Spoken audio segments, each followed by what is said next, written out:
In this English 1301 course orientation video, we're going to look at course policies.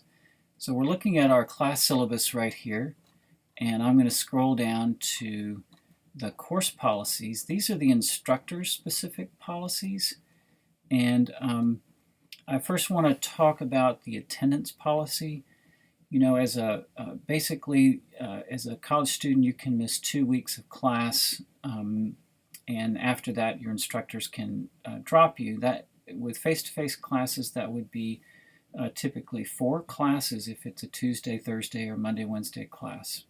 Well, internet classes are a little bit different, and attendance, at least how I interpret it, is based upon participation, and participation is about turning work in on time.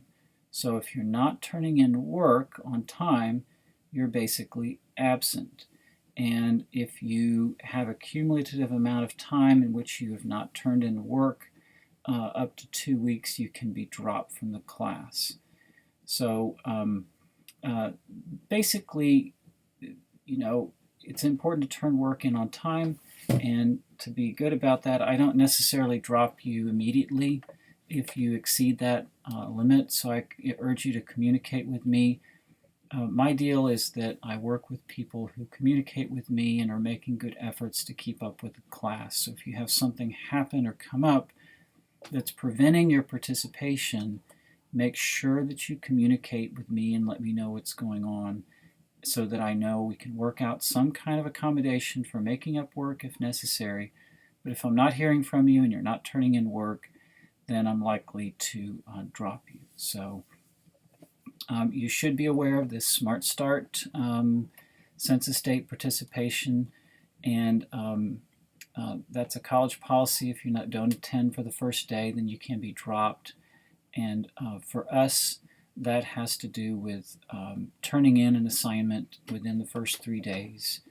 And I also have what I call the census date participation, which I kind of wrap into this Smart Start. So if you're not participating in a substantial way by the time that we have our census date, then you might be dropped. So, and I detail that in more detail with the getting started checklist and in our class announcements.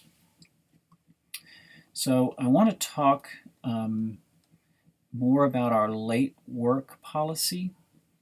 And I think the easiest way to do that, because it's kind of detailed here, but is to go ahead and go to a separate page where I have it detailed, this late assignment policy. And let me make it a bit bigger so that you can see. So you want to make sure that you keep track of all assignments. For our internet class, unless otherwise stated, work is due by midnight on the date it's due. Daily work, if it's late, gets no credit. And we have a separate kind of late policy related to essays and essay drafts. As you know, essay drafts are not graded during the semester, but you get credit for whether the draft is turned in on time or not. So all essay drafts must be turned in by the designated due date, or the draft is late. So in addition to just the draft being in on time, you need to complete also the peer response and the writing review on time for that draft to be considered to be on time. So it's not just the draft, but you need to do the peer response and the writing review, and all 3 of those constitute an on-time draft. You might have the draft, you might have the peer response, but if you're missing the writing review, that draft is late. Or you might do the peer response and the writing review, but not have the draft. So in that on-time draft is part of your grade. It's a 20% portion of your grade. So make sure that you do the complete writing feedback loop. And here's how the on-time draft's grade is apportioned. So each draft is worth a certain number of points, and then this is the grade for that on-time draft essay is out of that 20 points. I do reserve the right. Unacceptable drafts, either due to lack of effort, incompleteness, or divergence from the assignment, will be considered late. So you can't just turn in the same draft over or not really make changes, revision. You really need to have actual drafts. And I want to reiterate about contacting me if something serious comes up. And I do reserve the right to require rewrites. And in that case, all rewrites are due within 1 week, or the late policy for final drafts takes effect again. Let's go back to the syllabus, and a couple last things to mention about policies. I am requiring that you have 2 conferences over draft and process.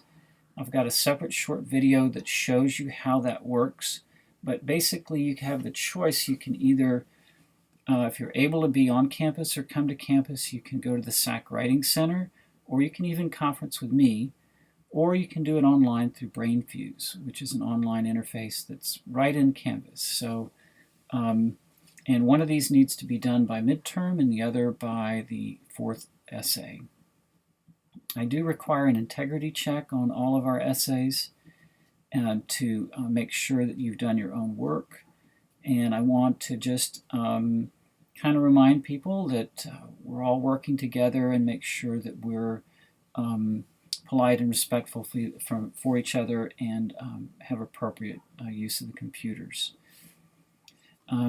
Below are the institutional policies, and I'll just let you read through those. There are a lot of them, and they're the same for all your classes, so you should be familiar with those and the different college policies. So it's kind of like a contract. I know it's not very good reading, fun reading, but take a look at it, and you should be familiar with these things.